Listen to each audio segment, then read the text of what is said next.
Bonjour, je m'appelle Alex, je travaille au service d'assistance de KineQuick et dans cette vidéo, je vais vous parler de la facturation digitale.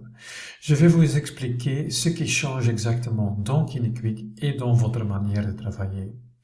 Je vous invite de regarder cette vidéo jusqu'au bout parce que l'info que je partage ici avec vous, c'est quand même nécessaire et très intéressant de l'avoir avant que vous commenciez avec cette facturation digitale. Tout d'abord, on va parcourir les différents concepts qu'on utilise dans la facturation digitale. On parle de e-agreement, e-attest et e-fact. Le e-agreement, c'est la version digitale de la notification et la demande d'une pathologie. Cet e-agreement est envoyé automatiquement à la mutuelle quand on a saisi la pathologie avec sa prescription. Et puis, un accord peut être donné immédiatement ou le statut de e-agreement peut venir en cours de traitement, ça dépend du cas au cas.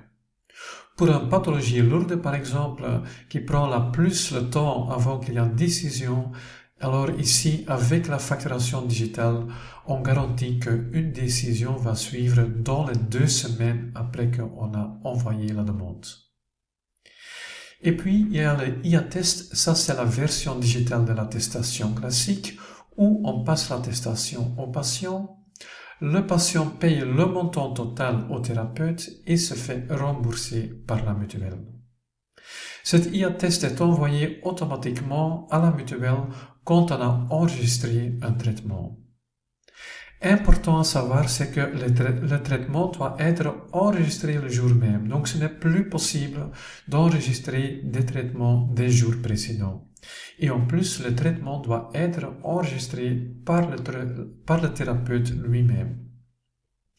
Le patient finalement va être remboursé dans les 2 jours suivant le traitement. Et puis, il y a le e-fact, ça c'est la version digitale de la liste du tiers payant. Là, le patient ne paye que le ticket modérateur et la mutuelle paye directement le thérapeute. Un e-fact est envoyé la nuit selon un intervalle qu'on peut définir dans le mode admin. Donc, on peut choisir d'envoyer les e-facts tous les jours, toutes les semaines ou tous les mois. Les traitements des jours précédents, c'est possible de les enregistrer, donc il y a une flexibilité plus grande pour enregistrer des traitements. Et puis finalement, la mutuelle garantit qu'ils vont payer dans les 2 semaines après que le e-fact a été envoyé. Donc ça, c'est une bonne nouvelle, c'est une bonne amélioration par rapport à aujourd'hui. Quand vous voulez commencer avec la facturation digitale, il faut se connecter tout d'abord dans le mode admin dans KineQuick. Et là, dans la rubrique paramètres du cabinet, il se trouve maintenant un bouton qui indique si vous utilisez la facturation digitale, oui ou non. Vous pouvez activer ce bouton en cliquant ici sur le bouton, mais il faut savoir c'est que au moment que vous activez le bouton, il n'y a plus possibilité d'aller en arrière. Donc c'est important que tout est prêt, que vous êtes prêt pour commencer avec cette facturation digitale. Et en même temps, c'est fait pour tout le cabinet, donc c'est important que tous les thérapeutes de votre cabinet sont prêts. Et donc ça veut dire qu'ils ont déjà un certificat e-health qui est actif et chargé dans KineQuick. Puis il y a l'envoi des e-facts. Là, vous avez l'intervalle que vous pouvez mettre. Donc, vous pouvez choisir de faire envoyer les e-facts tous les jours, toutes les semaines ou tous les mois. Il est bien indiqué à quel moment précis le e-fact sera envoyé. De toute façon, ici, on conseille de prendre chaque jour. Parce que quand vous prenez par exemple chaque mois, ça veut dire qu'il y aura pas mal de traitements qui se trouvent dans cet e-fact et souvent il y a un retour de la mutuelle avec des corrections et donc c'est très difficile pour gérer ça quand vous faites envoyer le e-fact chaque mois parce que pour faire le nécessaire ça demande pas mal de travail mais finalement il faut voir ce qui marche le mieux pour vous. Après ces paramètres du cabinet, on passe vers les utilisateurs parce que aussi pour les utilisateurs, il y a quelque chose à faire. Il faut maintenant remplir toutes les champs qui sont obligés. Donc, je passe ici sur notre utilisateur, je clique sur modifier et je continue ici. Et ici, cette icône indique quels champs sont maintenant obligés. Donc, il faut d'abord avoir saisi tous ces champs avant de pouvoir être capable d'utiliser la facturation digitale. Donc, ça concerne les données personnelles, mais aussi les données de la banque, le numéro BCE, le BIC et tout ça. Et puis, n'oubliez pas d'aller jusqu'au bout, et là, vous pouvez enregistrer. Ici, il y a encore un bouton, le service e-health. Je ne vais pas expliquer ça maintenant, mais ça a à voir avec les e-facts. Vous pouvez saisir les valeurs dispatch, mais c'est expliqué dans notre guide qui est également consultable via notre site web. Voilà. Et donc, finalement, il y a aussi la bénéficiaire, si ça a été défini pour vous. Si c'est le cas, alors là aussi, il faut modifier parce que là aussi, il y a des champs obligatoires maintenant qu'il faut tout d'abord remplir. Et puis, je retourne vers la rubrique des utilisateurs. Ici, avec cette coche, on voit qui est prêt pour utiliser la facturation digitale. Si votre nom n'est pas coché, ça veut dire qu'il manque encore quelque chose. Soit il y a un champ obligé qui n'est pas rempli, soit il y a un problème avec votre certificat e-health, mais vous êtes sûr quand c'est coché que tout est en ordre pour vous comme utilisateur. On va maintenant parler de l'e-agreement plus en détail. Quand on crée une nouvelle situation pathologique et la prescription, le e-agreement va être créé automatiquement et envoyé vers la mutuelle. Au moment où je clique sur le bouton, il y a deux choses qui sont faites. On va récupérer les données de l'assurabilité du patient chez la mutuelle et on va voir s'il existe déjà des accords digitaux pour ce patient-ci. Sur l'écran ici, il y a maintenant le bouton e-agreement qui est par défaut sur actif et donc ça veut dire que pour cette pathologie, on va travailler avec la facturation digitale. Je peux le mettre sur papier si pour une raison ou d'une autre, je veux quand même attester cette pathologie sur papier. Ok, pour mon exemple, on va prendre une pathologie courante. Ici, on a un autre nouveau champ, c'est le champ accord. Par défaut, c'est mis sur démarrer une nouvelle situation pathologique, mais c'est aussi possible de lier mon pathologie à un accord existant. S'il y a un accord existant, alors je vais le retrouver dans la liste ici et je peux le lier. Si par exemple je suis en train de travailler sur papier et je veux à un certain moment passer à la facturation digitale, je peux le faire quand j'ai une nouvelle prescription, je crée la pathologie, je lis la pathologie, à l'accord existant et comme ça je peux continuer avec la facturation digitale. Voilà. Dans ce cas ici, je vais juste créer une nouvelle situation pathologique. Ici, il y a 4 nouveaux champs. Ce sont les descriptions. Ici, d'une manière guidée, on peut spécifier plus en détail de quel problème il s'agit. Par exemple, dans ce cas-ci, c'est un problème avec la colonne vertébrale. Ça concerne le dos. La personne a arthrose. Voilà, ici, je ne dois rien remplir. Et comme ça, il y a un code qui sera créé automatiquement et ce code permet de pouvoir comparer digitalement avec d'autres pathologies courantes pour voir si ça concerne la même problématique, oui ou non. J'enregistre et comme ça j'arrive sur l'écran avec la prescription. Je vais ici introduire certaines données pour pouvoir continuer. Le médecin est déjà rempli, donc ça c'est comme jusqu'à présent. Cet écran ici montre la prescription. Je peux donc ici scanner la prescription. Je peux charger la prescription du historique patient si j'ai déjà fait par avant. ou je peux charger une image quand la prescription se trouve déjà sur mon ordinateur. La différence est que maintenant c'est obligé de fournir la prescription tout de suite. Parce que au moment que j'ai terminé avec introduire la prescription, le e-agreement va être envoyé tout de suite vers la mutuelle et donc toute l'info doit être présente pour que la mutuelle peut prendre une décision. Je vais maintenant charger une image, donc je vais juste tout simplement prendre un fichier pour que je peux continuer. La prescription doit être en format PDF, mais vous pouvez sans problème utiliser un autre type, par exemple JPEG, et donc le programme va mettre ça automatiquement sur le type PDF. Voilà, ma prescription a été chargée ici et je vais maintenant enregistrer. Maintenant, j'arrive à un nouveau écran, c'est l'écran de e-agreement. Là, je vois encore les détails. Ce n'est pas encore envoyé. Je peux encore faire des modifications si c'est nécessaire. Donc, c'est une demande d'un nouvel accord. Et ces champs-là, c'est aussi nouveau. La première observation et la date souhaitée de début. C'est rempli automatiquement. La date souhaitée de début, c'est la date de la prescription. Voilà. Et donc, comme ça, je peux aller enregistrer. Comme vous voyez, je peux encore mettre une remarque. C'est pas nécessaire, mais ça peut être utile pour certaines demandes. Vous pouvez également joindre des annexes, c'est nécessaire dans certains cas.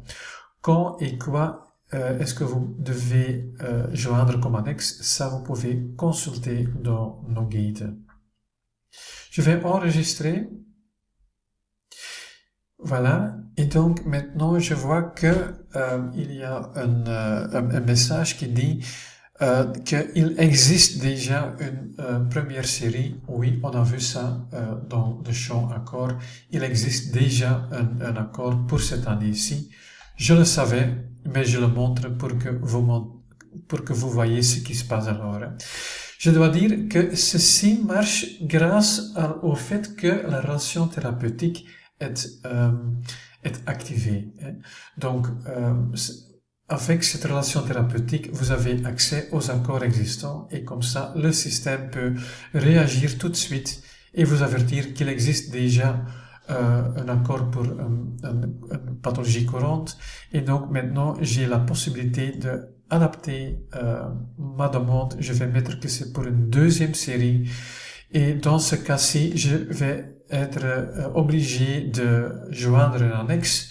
Je peux ici donc joindre un rapport médical ou un rapport kiné. Je peux choisir ici dans la liste. Je vais ici mettre tout simplement rapport médical et je vais juste mettre un fichier pour pouvoir continuer. Voilà, c'est chargé. Je vais maintenant enregistrer. Je dois encore enregistrer ici une fois et l'accord est demandé. Et puis, finalement, mon agreement est là et on voit que c'est en traitement. Donc, on doit attendre une décision de la mutuelle. Si la décision va venir, on va voir ici à gauche avec la date quand la décision est venue. S'il y a ici c'est refusé, ça va apparaître également ici. Donc sur l'écran de e-agreement, on va pouvoir trouver l'info nécessaire en ce qui concerne le e-agreement. Ok. Voilà. Donc c'est en traitement, ça veut pas dire que je dois attendre pour enregistrer les séances. Je peux déjà commencer par ça, mais il y aura juste un IA-test qui va être envoyé au moment qu'il y a un accord. Voilà. Comme vous voyez ici, on a encore la possibilité de supprimer la demande. On peut faire ça jusque 24 heures après qu'on a envoyé la demande. Si on s'est trompé, alors on peut supprimer la demande. Ici, je vais maintenant fermer et je vois ici donc ma pathologie et ici, on voit que le statut c'est en traitement. Ok. On passe maintenant vers les eHealth Dashboard. Quand je clique là-dessus, il va aller chercher les données. Mais comme vous voyez, il y a deux onglets ici. Et le premier onglet, c'est le e-agreement. Et donc ici, on peut voir toutes les e-agreements qui ont été demandés dans le cabinet. Et donc avec le thérapeute, et il y a les 3 points ici. Donc avec ces 3 points, je peux aller au patient en direct ou je peux ouvrir l'accord pour voir les détails. Je vois également la décision. Il y en a où il y a un accord, il y en a qui sont en traitement. Ça peut être qu'on demande plus d'infos du kinésiste. Alors quand je clique là-dessus et je ouvre l'accord, je vais pouvoir voir qu'est-ce qu'on demande. C'est ici juste un test, hein, mais comme ça vous pouvez consulter et voir ce que on demande supplémentaire. Si on doit encore ajouter des annexes, il faut cliquer sur soutenir l'accord et comme ça on peut encore joindre les annexes nécessaires. Si c'est refus, également avec les 3 points, on peut aller regarder pourquoi est-ce que cet agreement a été refusé. Ici, il y a encore un filtre que vous pouvez utiliser pour faire une recherche vers un agreement spécifique. Voilà. On retourne vers le dossier du patient. Et donc, ici, à droite, il y a les services extérieurs avec les différents onglets. Je clique sur l'onglet Accords et comme ça, je peux aller consulter les accords existants pour ce patient-là. Donc aussi des accords qui ont été demandés par d'autres thérapeutes qui se trouvent dehors votre cabinet. Là, vous pouvez consulter donc les e-agreements. Ici, ce n'est qu'un exemple, mais là, vous pouvez aussi voir les accords de 2025-2024, parce que tous les accords qui ont été demandés sur papier sont digitalisés pour que vous puissiez y avoir accès. Voilà. Ça, c'est le plus important en ce qui concerne le e-agreement. On va maintenant parler de e-attest. Un e-attest est créé et envoyé automatiquement à la mutuelle au moment qu'on va enregistrer une séance. Tout d'abord, je veux remarquer que le bouton qui se trouvait ici en haut à gauche pour encoder des séances jour par jour, que ce n'est plus disponible. Et la même chose ici, vous avez la possibilité jusqu'à présent d'encoder des séances pour plusieurs jours en une fois. Ça non plus n'est plus disponible. La raison, c'est que pour une e-attest, il faut enregistrer les séances du jour même. Donc, c'est plus possible d'enregistrer des séances des jours précédents. Ok, on va maintenant, une fois enregistrer une séance, je clique là-dessus et je vois maintenant l'écran que vous connaissez sans doute, avec quelques petites différences.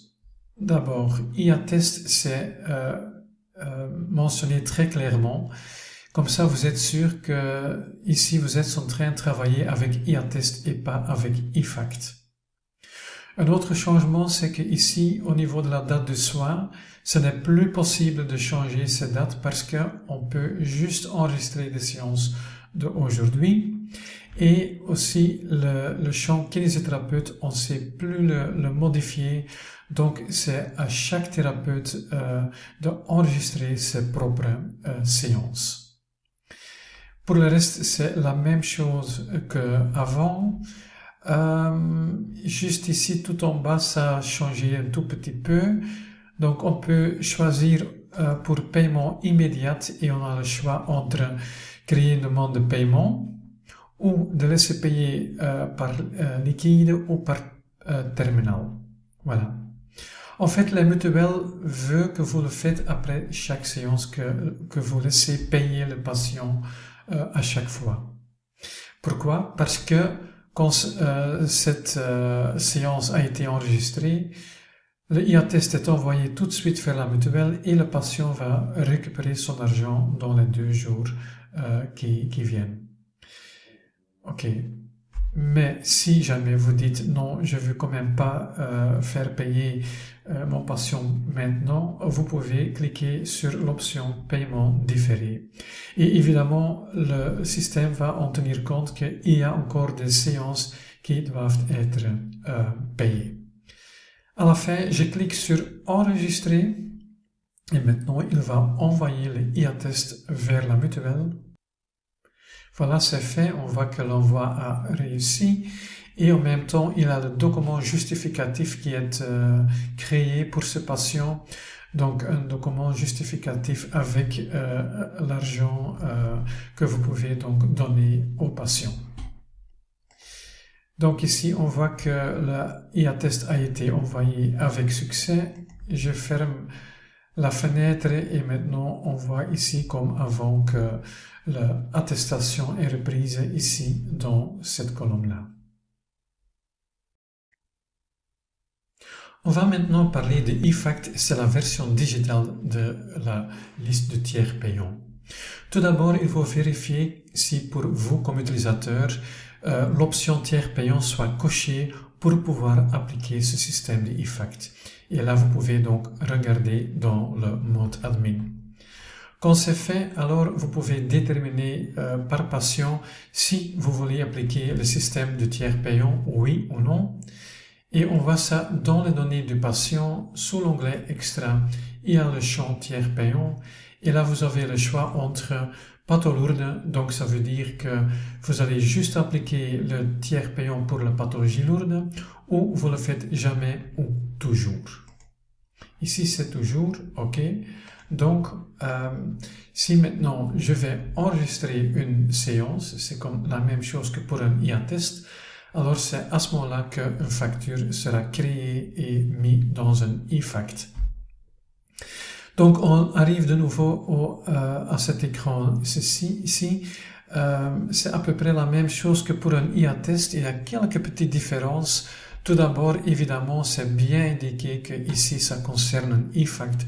Comme ça, vous êtes sûr que ceci est donc traité via le système de tiers payant. Une autre différence, c'est que au niveau de la date de soin, vous avez la possibilité d'enregistrer pour des dates précédentes. Donc, ici, vous avez quand même la possibilité d'enregistrer des séances dans le passé. Donc, si jamais vous avez oublié d'enregistrer des séances pour IA-test, vous pouvez passer vers le système de eFact et quand même encore enregistrer les séances du passé. Mais pour le reste, c'est la même chose. Donc, on ne sait pas changer le kinésithérapeute et ici, donc, vous avez la partie de paiement. Je vais enregistrer ceci et donc la facture a été créée. Il se trouve maintenant dans un eFact pour être envoyé. Et on peut consulter cette liste par ce bouton ici. Je clique sur eFact et donc il va me donner toutes les factures qui sont présentes dans le eFact et qui vont être envoyées demain à minuit et demi. Et je vois bien la séance que je viens d'enregistrer. Voilà. Quand vous voulez aller regarder les eFact qui sont créés pour votre cabinet, vous pouvez aller dans IL Dashboard. Là, vous avez deux onglets. Vous cliquez sur eFact. Et comme ça, tous les eFact sont récupérés. Et par défaut, on va montrer juste les eFact pour lesquels une action est nécessaire. Dans ce cas ici, on a un eFact qui a été accepté. Même si c'est accepté, il faut encore faire quelque chose. Il faut confirmer et comme ça, cet eFact va disparaître de cette liste ici. Voilà. Quand je décoche cette option, je vais voir toutes les eFact qui ont été créés dans mon cabinet. Et comme vous voyez, il y a plusieurs états possibles. Le but ici, c'est pas de parcourir tout ça. Ça peut être reçu, créé, ça peut être accepté partiellement, ça peut être refusé. Pour obtenir plus de détails, vous pouvez toujours aller regarder dans notre guide sur le site web. Mais je vais quand même donner un exemple. On va se mettre ici sur ce IFACT qui a été accepté partiellement. Via les 3 points ici, je peux afficher les factures. Comme ça, je peux regarder quelles factures sont reprises dans cet IFACT. Dans ce cas ici, il n'y a que un. Voilà, c'est celui-là. Et via ces 3 points-là, je peux afficher les séances. Comme ça, je vois les codes qui sont repris dans la facture ici. Dans ce cas ici, on a donc une séance et les coûts pour le dossier. Voilà. Via les flèches, je peux retourner vers la liste principale, mais je reste encore ici parce que via les 3 points ici, ça a été accepté partiellement, alors vous pouvez aller regarder quelle est l'erreur. Voilà. Ceci, c'est un message d'erreur typiquement pour la mutuelle. C'est ici en néerlandais, ok. C'est une version démo, donc pour vous, ce sera en français. Hein. Mais donc, ici, le message d'erreur est affiché. Et voilà. Comme ça, vous savez pourquoi ça a été accepté seulement partiellement. Si jamais vous ne comprenez pas le message d'erreur, parce que c'est nouveau, hein, c'est toujours difficile au début, mais quand vous ne comprenez pas, alors est-ce que vous pouvez donc contacter la mutuelle? Eux, ils peuvent vous dire ce que ça veut dire exactement. Maintenant, je retourne.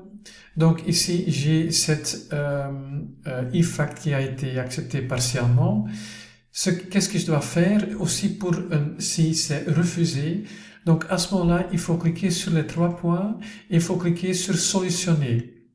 Ici, ce n'est pas présent parce qu'on a déjà cliqué là-dessus. Donc, et qu'est-ce qu'il va faire? Ça dépend un peu du statut. Le détail, vous voyez dans notre guide. Mais de toute façon, donc les factures qui étaient correctes seront renvoyés automatiquement à la mutuelle de nouveau, ou ils sont déjà acceptés chez la mutuelle. Donc, pour ces factures-là, il faut rien faire. Pour les factures qui sont erronées, ils sont éliminés de l'IFACT, ils sont reprises ici dans la rubrique attestation bloquée. Donc, comme vous voyez ici, il se trouve une facture qui a été refusée. De nouveau, via les 3 points, je peux afficher l'erreur et je vois donc le message d'erreur de la mutuelle. Il faut lire du bas vers le haut. Donc ici, ça c'est le menu principal et le message principal. Et on trouve plus de détails quand vous montez dans le message ici. Voilà. Quand vous avez compris quelle est l'erreur, alors vous pouvez supprimer l'attestation via ce bouton ici. Vous pouvez faire le nécessaire pour arranger la facture et vous pouvez le recréer et ce sera donc renvoyé via IFACT vers la mutuelle. Voilà, on est presque à la fin de cette vidéo et je veux quand même encore répéter certaines choses qui nous semblent importantes. Tout d'abord, si dans votre cabinet, il travaille plusieurs thérapeutes, c'est quand même important que vous passez au même temps à la facturation digitale. Ce n'est pas possible qu'un thérapeute veut continuer sur papier et d'autres veut travailler avec les e-services, surtout quand vous traitez les mêmes patients. Un autre truc, c'est qu'il faut réfléchir sur l'intervalle d'envoi pour les IFACT. Vous pouvez le configurer chaque jour, chaque semaine ou chaque mois. On vous conseille de le faire chaque jour, mais il faut voir ce qui va le mieux pour vous.